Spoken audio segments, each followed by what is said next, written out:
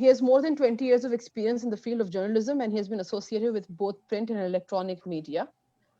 Recently, he is the editor of weekly newspaper Bajor News from Bajor and a monthly magazine Kaimor from Bajor. I now hand over the discussion to Shozab. Over to you.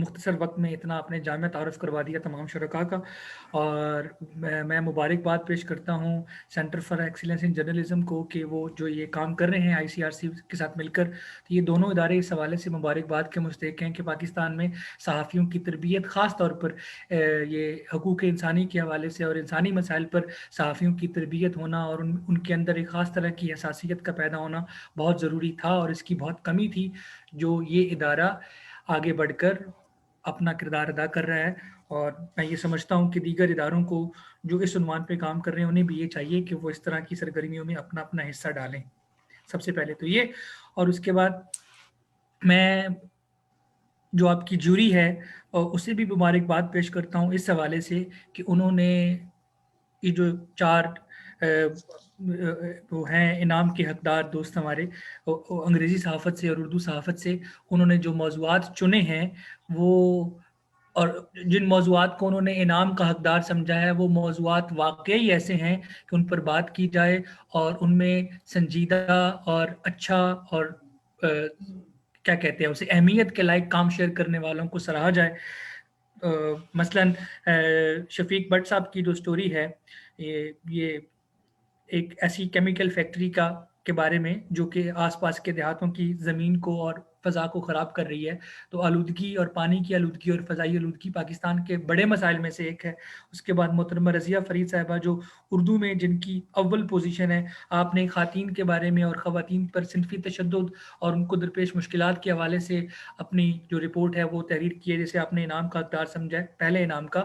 یہ واقعی میں جب پڑھ رہا تھا تو مجھے احساس ہوا کہ یہ بالکل درست فیصلہ بھی ہے کہ اس سے پہلے انعام کا حقدار سمجھا جائے. اور دوسری اہم بات یہ کہ یہ موضوع ہی اتنا اہم ہے کہ اس پر مزید بات کی جائے. اسی طرح عثمان اللہ صاحب جنہوں نے پینے کے صاف پانی کی عدم دستیابی کے بارے میں تحریر کیا ہے، بہت اہم ایشو ہے. پاکستان کے 70-75% آبادی کو انٹرنیشنلی ریکگنائزڈ نمبرز یہ ہیں کہ ہماری آبادی کو اتنی تعداد میں پینے کا صاف پانی نہیں ہے. اور انہوں نے اس مسئلے پر بات کی ہے کہ پینے کا پانی تک اویلیبل نہیں ہے اس دیہات میں جس کی سٹوری انہوں نے پیش کی ہے. وہ دیہات باجوڑ کی تحصیل خار میں واقع ہے. اور اس کے بعد ضلع شانگلہ سے تعلق رکھنے والے عمر صاحب، انہوں نے کوئلے کی کان میں ہر سال سینکڑوں کی تعداد میں مر جانے والے لوگوں کا نوحہ بیان کیا ہے. میں ان سب کہانیوں کو پڑھنے کے بعد مطلب میں مبارکباد دیتا ہوں اور خراج تحسین پیش کرتا ہوں ان لوگوں کو جن لوگوں نے ان کہانیوں کو انعام کا حقدار سمجھا. اور اس کے بعد میں چونکہ ہمارے ساتھ موجود ہیں جناب شفیق بٹ صاحب، میں آپ کو خوش آمدید کہتا ہوں CEJ اور ICRC کے پلیٹ فارم سے سر، اور سلام پیش کرتا ہوں. اور اسی طرح میں ہماری بہت سینئر جرنلسٹ محترمہ موجود ہیں رضیہ فرید صاحبہ، میں انہیں بھی سلام پیش کرتا ہوں اور انہیں خوش آمدید کہتا ہوں. اور خوشی یہ ہے کہ ہمارے 2 دیگر دوست جو ذرا تاخیر سے تھے وہ بھی ہمیں جوائن کر چکے ہیں. عمر باچا سر سلام، اور رضوان اللہ صاحب بہت سلام، بہت خوش آمدید. تو ہم بات شروع کرتے ہیں سب سے پہلے عمر باچا سے، میرے خیال سے کیونکہ وہ عمر میں سب سے چھوٹے لگ رہے ہیں. تو ایسا ہی ہے نا. تو آپ سے گفتگو کا آغاز آخر میں کریں گے. نہیں میں آپ کو اس کے بعد لوں گا. ایسا نہیں ہے، کہتے ہیں نا جی بچوں کا حق ہوتا ہے. تو عمر باچا صاحب، آپ سے گفتگو کا آغاز کرنے کا مطلب یہ نہیں ہے کہ آپ انگریزی وہ سٹوری کے ونر ہیں، بلکہ اس لیے کہ آپ عمر میں سب سے چھوٹے ہیں. تو سب سے پہلے آپ ہی سے شروع کرتے ہیں اور اس کے بعد پھر ہم اپنی کیا کہتے ہیں شرکاء کی مرضی سے اور میری تجویز سے ہم پھر شفلنگ کرتے رہیں گے. عمر، سب سے پہلے تو یہ کہ آپ مختصراً خود ہی اپنی یہ جو سٹوری ہے فیڈ ٹو بلیک، اس کے بارے میں ہمارے آڈینس کو بتا دیجئے. اور چونکہ سننے والے اور دیکھنے والے بہت زیادہ لوگ وہ ہیں جو اردو زبان سنتے سمجھتے لکھتے پڑھتے رہتے ہیں، تو میرا خیال ہے کہ بیچ بیچ میں حسب ضرورت جس کو جب چاہے انگریزی بولنی ہو بولے، لیکن اگر آپ اردو بولتے رہیں گے تو میرے خیال سے ہماری ٹارگٹ آڈینس بہت بڑھ جائے گی. جی عمر، مختصراً اپنی سٹوری کے بارے میں بتائیں، پھر کہانی ہم شروع کرتے ہیں آگے. تھینک یو شہزاد صاحب، بہت شکریہ آپ کا. اور سب سے پہلے تو میں CJ ICRC کا شکریہ ادا کروں گا، کیونکہ کافی عرصے سے دیکھ رہے کہ کوالٹی جرنلزم کو پاکستان میں پروموٹ کر رہے، اور پاکستان کے ہر کونے سے جو جرنلسٹ ہے چاہے وہ ریموٹ ایریا سے ہے یا جو پاکستان کے بڑے شہروں سے، ان کو مختلف ٹریننگز دیتے رہے. اور میں یہاں پہ یہ ایڈ کرنا چاہتا ہوں کہ یہ جو سٹوری ہے یہ میں نے سی اے جیسے جو ڈیٹا جرنلزم کی جو ٹریننگ لی تھی اس کے بعد یہ سٹوری میں نے کی تھی. اور یہ سٹوری میں نے میڈیا میٹرز فار ڈیموکریسی کے ایک فیلوشپ سے پہ کیا تھا. تو اس کا اسٹوری کو مکمل کرنا اسٹوری کی کے لیے یہ تھا کہ فائنینشیل کچھ ایشوز تھے، اس لیے میں نے فیلوشپ کے تھرو یہ کیا ہے. تو میں میڈیا میٹرز کا بھی شکریہ ادا کرتا ہوں یہاں پہ. سٹوری کچھ اس طرح ہے کہ یہ آئیڈیا مجھے میرے ذہن میں آئی تھی 2018 کو ایک انسیڈنٹ ہوا تھا. ایک علاقہ ہے یہاں پہ شانگلہ میں ڈیرے کے 2-3 چھوٹے چھوٹے گاؤں ہیں. ایک نام ہے سپرگو، دوسرا زڑا اور ایک ہے دلو. یہ 3 گاؤں بالکل آپس ایک ساتھ لگے ہوئے چھوٹے چھوٹے گاؤں ہیں.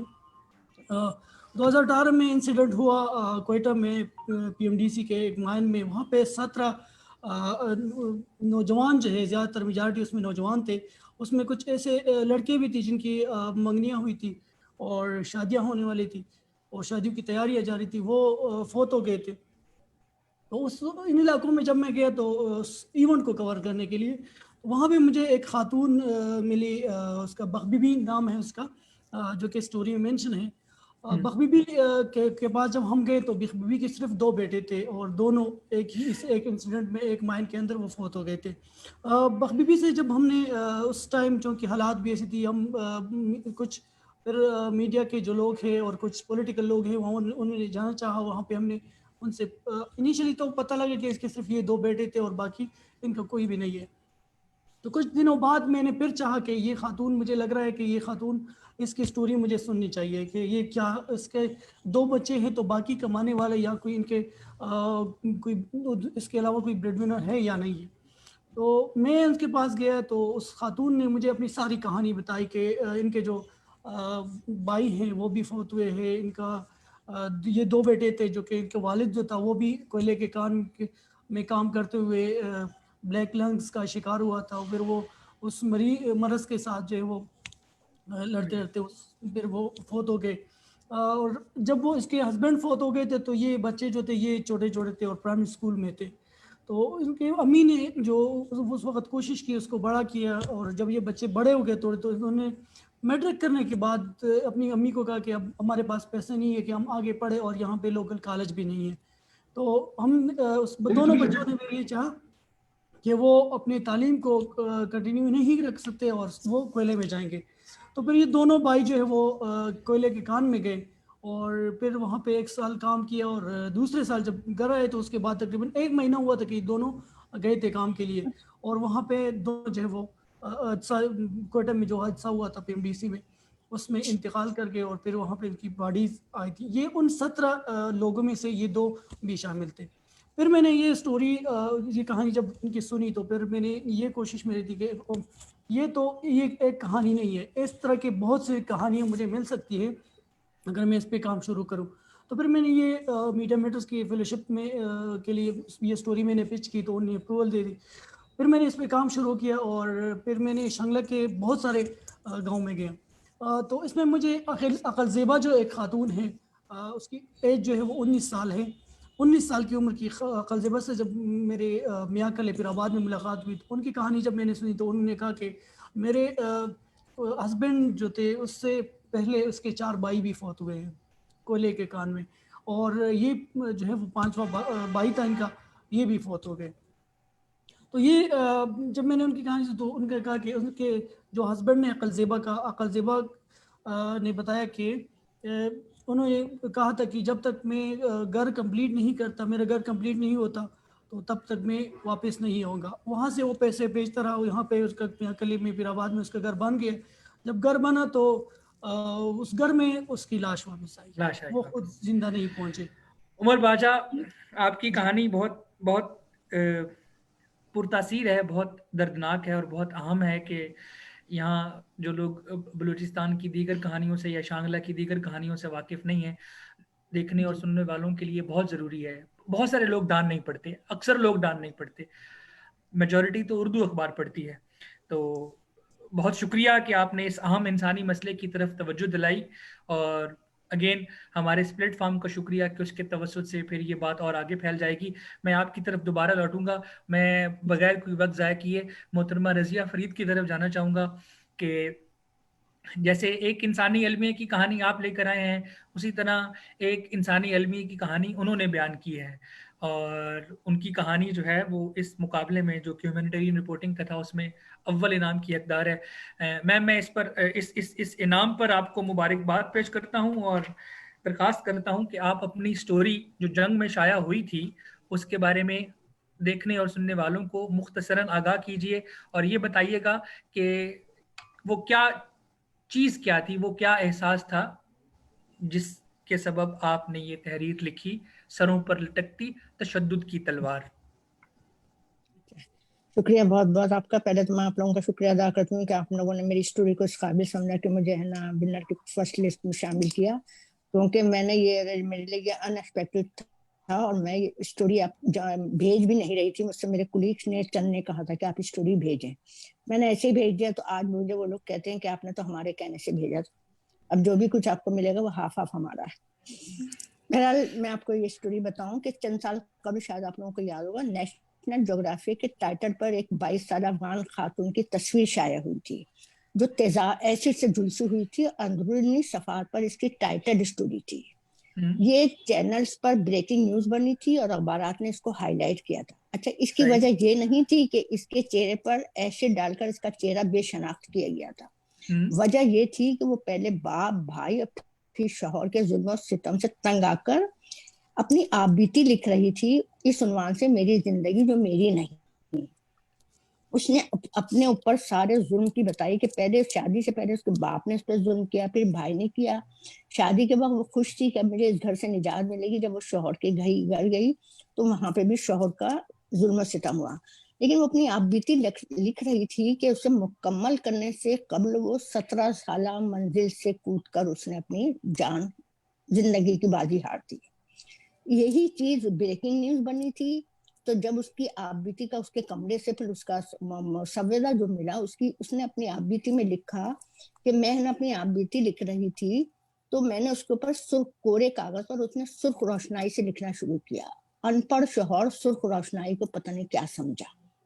اس نے اس سرخ روشنائی کو کچھ ایسا سمجھا کہ اس نے اس کے اوپر تشدد کا اتنا کیا، اس کے اوپر تیزاب پھینک کے وہ گھر سے چلے گیا. اچھا، اس اسٹوری کی باز گشت ابھی کمی نہیں ہوئی تھی کہ ہمارے پنجاب کے دیہی علاقے سے ایک 12 سالہ لڑکی انیقا جو صبح اپنے ماں باپ اور بھائی کے لیے روٹی پکا رہی تھی، اس نے گول روٹی نہیں پکائی.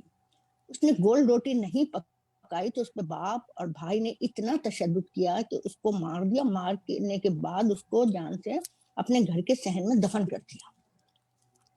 اس دن نہ جانے کتنے گھروں کے اندر روٹیاں جلی ہوں گی اور کتنے گھروں کے اندر روٹیاں نہیں پکی ہوں گی. اتنا شدید اس کو پر تشدد کیا گیا. بات یہاں سے جب شروع ہوئی تو آگے سٹوریز ملتی گئیں. پھر ہم نے یو این او کو دیکھا کہ یو این او نے ایک ہے نا اعلامیہ پاس کیا تھا 1993 میں کہ خواتین پر تشدد کے خلاف. اس اعلامیے پہ آج تک نہ یو این او نے عمل کرایا، نہ یو این او کے ساتھ جتنے ممالک تھے انہوں نے عمل کرایا. یہ پاکستان کی صورتحال کو جب انیقا کی جب اسٹوری سامنے آئی تو دوسرے ممالک نے بھی اس کو ہائی لائٹ کیا، بی بی سی نے اس کو ہائی لائٹ کیا. پھر میں نے اس اسٹوری کے اندر یہ بتایا کہ پاکستان سے زیادہ سپر پاور کا نقشہ برا ہے. امریکہ کے اندر وہاں کی جیلوں میں، وہاں کے قید خانوں میں خواتین کے ساتھ بہت زیادہ تشدد ہوتا ہے. امریکہ کی ہی جیل کی ایک اسٹوری تھی، لارا نامی خاتون تھی جن کو 14 سال کی سزا ہوئی تھی.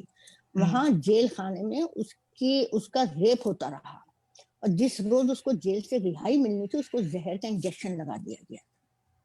زہر کا انجیکشن لگایا صرف اس لیے کہ وہ باہر نکلے گی تو جیل کی سٹوریز بتائے گی کہ جیل میں میرے ساتھ کیا کچھ ہوا.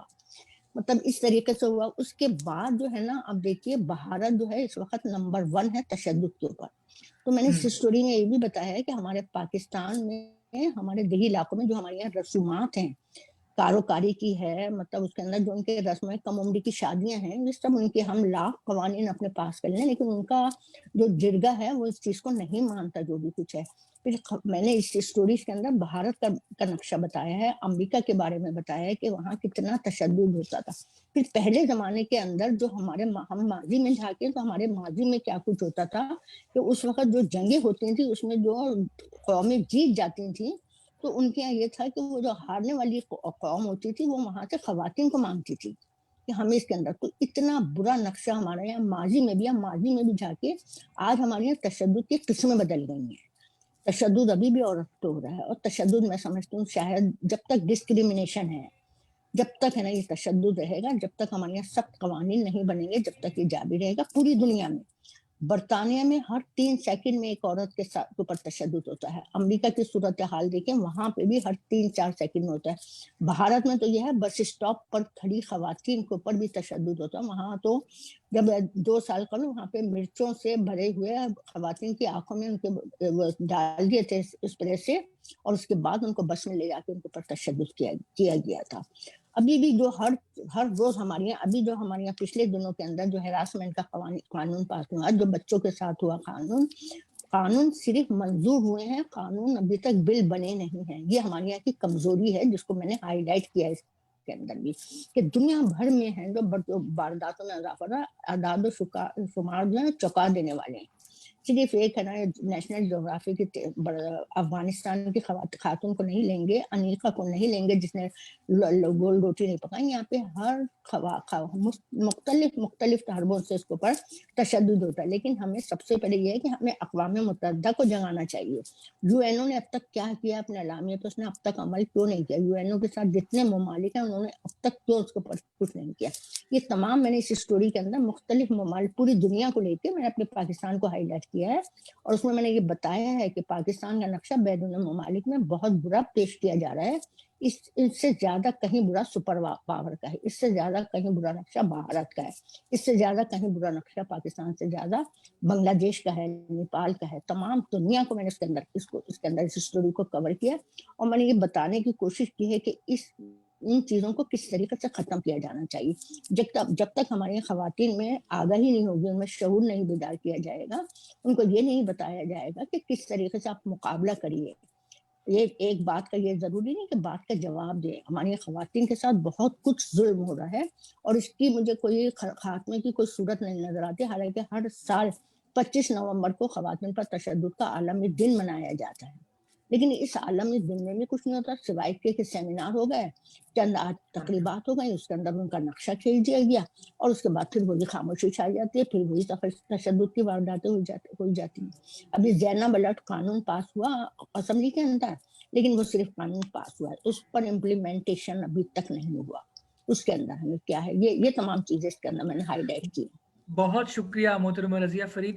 ہم یہ ایک دفعہ سب دوستوں سے ہم ان کی سٹوریز کا تعارف لے لیں، تو پھر ہم سب مل کر اس معاملے پر غور کرنے کی کوشش کریں گے کہ ایسے کیا اقدامات کیے جائیں کہ خواتین کے ساتھ محض اس وجہ سے تشدد کہ وہ خواتین ہیں، اس کے خاتمے کی کیا کوئی عملی صورت کی جا سکتی ہے. ہم سب 4-5 لوگ بیٹھے ہیں، تو ہم ہی سوچتے ہیں، اور سوچ کر آپ کی رہنمائی میں ہم کوئی تجویز لے کر آتے ہیں. شکریہ. میں بغیر کوئی وقت ضائع کیے شفیق بٹ صاحب کی طرف جانا چاہوں گا. شفیق صاحب، آپ کی کہانی اس علاقے سے آئی ہے جس علاقے میں کسانوں کی جو ہے وہ تحریک موجود ہے، اور وہ طاقتور لوگوں سے ٹکراتی رہی ہے. یہ اکاڑا سے لے کر سہیوال تک کی جو لکیر ہے سڑک کی.